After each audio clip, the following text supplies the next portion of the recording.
Bonjour tout le monde.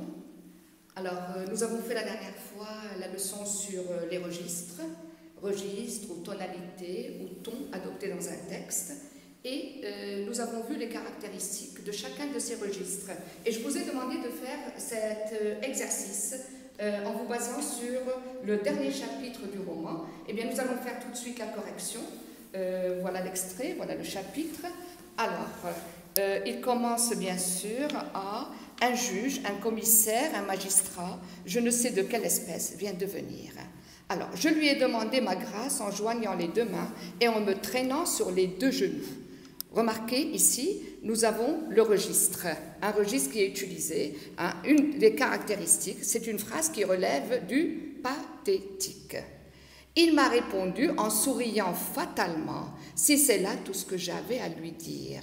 Alors, pathétique pour la première phrase, parce que, eh bien, à la lecture de cette phrase, on ne peut s'empêcher de ressentir tout simplement de la pitié envers ce condamné à mort qui se jette à genoux, qui joint les deux mains et qui supplie donc qu'on attend de sa grâce. Bien.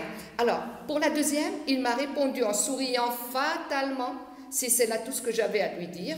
Voilà une tonalité tragique qu'on peut dégager donc de cette phrase. Pourquoi tragique? Eh bien, vous avez en souriant fatalement et en plus, le monsieur en question est en train de refuser à ce condamné de l'écouter. Donc, si c'est là tout ce que j'avais à lui dire, autrement dit, tout ça, c'est pas très intéressant. Il a son travail à faire, qui est l'exécution, d'accord, qui doit se faire tout de suite. Donc, vous remarquez qu'il est dans une situation sans issue. Ma grâce, ai-je répété, oh par pitié, 5 minutes encore. On voit le héros, le condamné, le personnage principal donc, de l'œuvre, qui est en train de supplier, ai-je par pitié, 5 minutes encore. Donc vous voyez la fuite du temps, il ne reste, l'heure est arrivée, c'est l'heure de l'exécution, et il supplie qu'on lui accorde encore 5 minutes. Voilà ce qui fait donc le tragique. C'est la fatalité, une façon de penser qu'il ne va pas pouvoir échapper à son destin. Qui sait, elle viendra peut-être. Cela est si horrible à mon âge de mourir ainsi. Des grâces qui arrivent au dernier moment, on l'a vu souvent. Et à qui fera-t-on grâce, monsieur, si ce n'est à moi? Donc vous voyez le pathétique parce qu'il est en train de supplier. C'est exécrable le bureau. Et tout ce paragraphe donc. Il s'est approché du juge pour lui dire que l'exécution devait être faite à une certaine heure, que cette heure approchait, qu'il était responsable, que d'ailleurs il pleut et que cela risque de se rouiller. Voilà le tragique. Pourquoi tragique? Parce que, eh bien, le bourreau est en train d'inciter le monsieur à ne pas, ou le juge à ne pas écouter le condamné à mort. D'accord? Et par pitié, 1 minute pour attendre ma grâce. Oh, je me défends, je mords. Voyez le tragique, parce que on voit le trouble dans lequel il se trouve, et il voit donc que on va pas l'écouter, et il supplie toujours, et il est dans une situation donc sans issue. Il va pas pouvoir échapper à sa mort. Le juge et le bourreau sont sortis. Je suis seul avec le gendarme. Oh, l'horrible peuple avec ses cris d'hyène. Qui sait si je ne lui échapperai pas, si je ne serai pas sauvé, si ma grâce, il est impossible qu'on ne me fasse pas grâce. Donc, vous voyez ici qu'il est toujours en train de supplier et qu'il voit que sa situation est irréparable, qu'il est dans une situation sans issue. Voilà ce qui fait le tragique, donc, qui figure dans cette fin du chapitre. Ah, les misérables, il me semble qu'on monte l'escalier, et là, à vous d'imaginer donc la fin. C'est peut-être la tête coupée, qui sait. Donc voilà, le tragique et le pathétique que nous pouvons distinguer dans ces deux, dans ce dernier chapitre.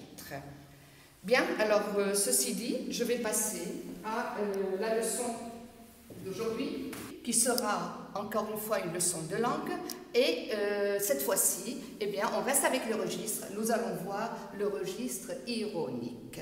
Bien, et nous allons donc essayer de reconnaître ce registre dans des extraits, dans des phrases, et dégager donc ces procédés. Alors, observons donc à partir de ces phrases. Les yeux me cuisent comme si j'étais dans la fumée. j'ai mal dans les coudes.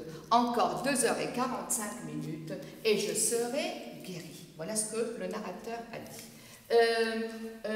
Il a dit aussi dans sa réponse, une réplique au procureur général, hein, j'espère que ma mort lui fera grand plaisir. Il a dit ça en parlant du procureur général qui avait rejeté son pourvoi en cassation. Troisième phrase, la jeunesse des vieillards se vend partout. Et quatrième phrase, ils disent que ce n'est rien, qu'on ne souffre pas. N'est-ce pas une fin douce? Bien, alors, observons la première phrase.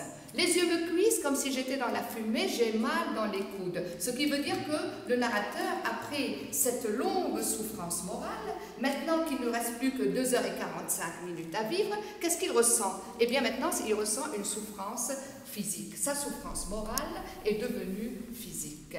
Et c'est pour ça donc qu'il a dit encore 2h45 et je serai guéri. Autrement dit, qu'est-ce qu'il veut dire par là? Et je serai guéri. Qu'il ne va plus souffrir. Pourquoi? Ce mot guéri, il est mis à la place de quel autre mot?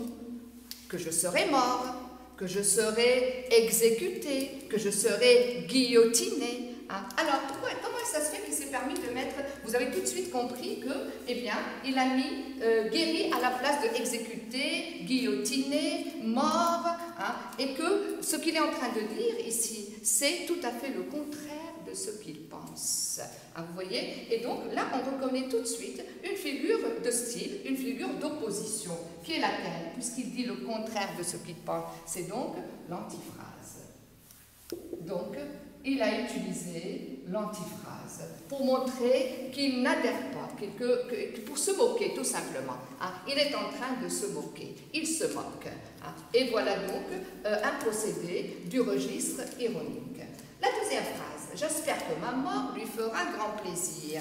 Regardez bien, vous avez là le narrateur qui a dit ça, en parlant du procureur général qui a rejeté son pourvoi en cassation. J'espère que ma mort lui fera grand plaisir. Vous avez ici, encore une fois, une figure d'opposition. Vous avez deux mots opposés qui sont séparés. Et donc, quelle est cette figure de style qu'on reconnaît tout de suite? Eh bien, c'est l'antithèse. Il a utilisé l'antithèse.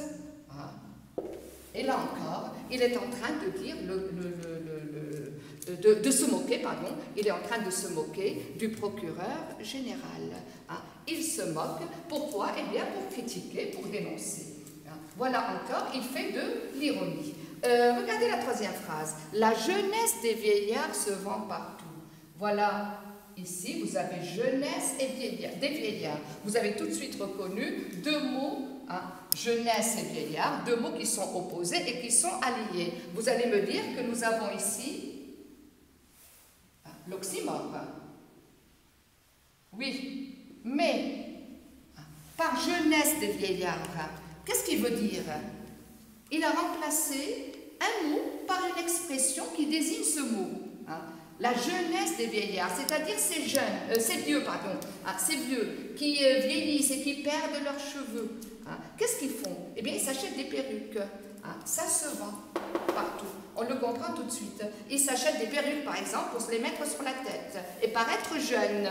Donc, à la place du mot perruque, il a utilisé un mot qui désigne donc ce mot perruque. On peut dire que nous avons ici une périphrase. Périphrase utilisée pour, encore une fois, se moquer de ces vieillards. Vous voyez que le registre ironique, on le reconnaît au fait que, eh bien, on dit le contraire de ce qu'on pense, on utilise l'antithèse, on utilise l'oxymore, on utilise la périphrase, mais c'est toujours dans le but de se moquer. Il y a un effet qui est recherché à travers ces utilisations-là, pardon. Oui. Alors, dernière phrase. Ils disent que ce n'est rien, qu'on ne souffre pas. N'est-ce pas une fin douce?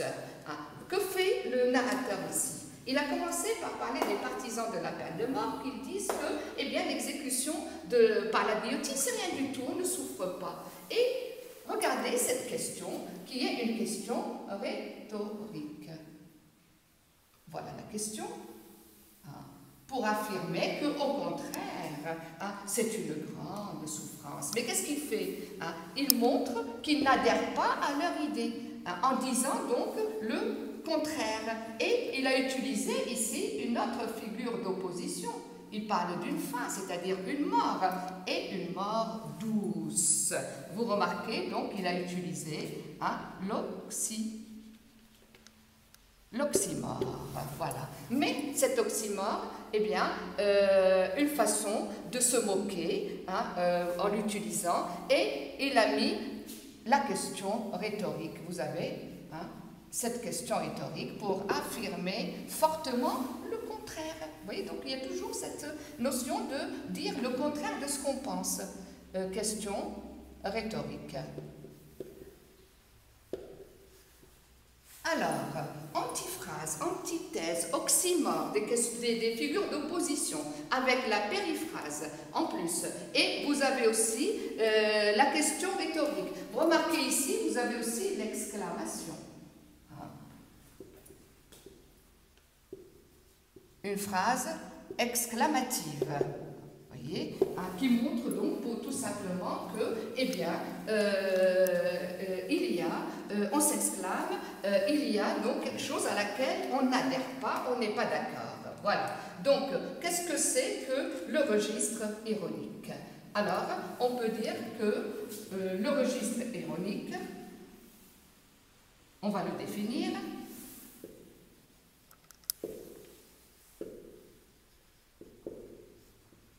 Il consiste donc à faire quoi? Il consiste à mettre l'accent sur une opposition. C'est pour ça que nous avons des figures d'opposition qui sont utilisées. Sur l'opposition entre ce que on dit une chose, mais ce qu'on cherche à faire comprendre, c'est le contraire. Donc, le registre ironique consiste à mettre l'accent sur l'opposition entre ce que l'on dit et ce qu'on cherche à faire comprendre. Et quel est l'effet recherché? Eh bien, tout simplement, si on procède de cette façon, hein, c'est qu'on veut se moquer. Hein, l'effet recherché, c'est se moquer. Se moquer pourquoi? Pour critiquer, pour dénoncer, et montrer donc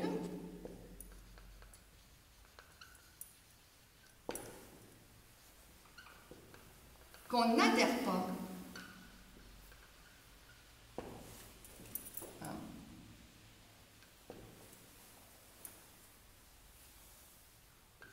à la pensée ou à l'idée des autres.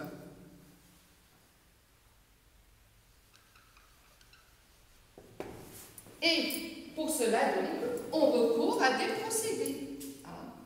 Comme procédé, vous avez pu voir tout de suite, d'après l'observation qu'on vient de faire, qu'on utilise des figures d'opposition.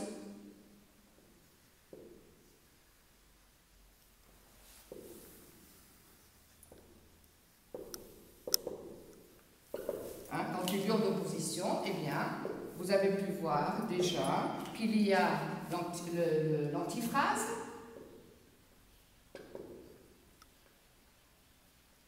l'antithèse, l'oxymore. Autre figure de style, on a la périphrase,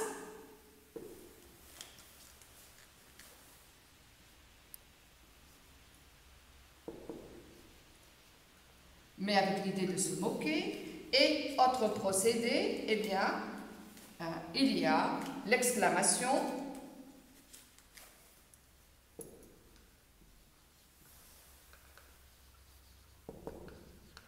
et on a les questions, les interrogations, questions ou interrogations. Voilà. Question rhétorique, interrogation, oratoire. Fausse question. Voilà donc des procédés qui sont utilisés pour faire ressortir justement cet effet et faire en sorte que nous avons bien un registre ironique. Voilà donc en quoi consiste le registre ironique. Bien, alors merci et donc à la prochaine.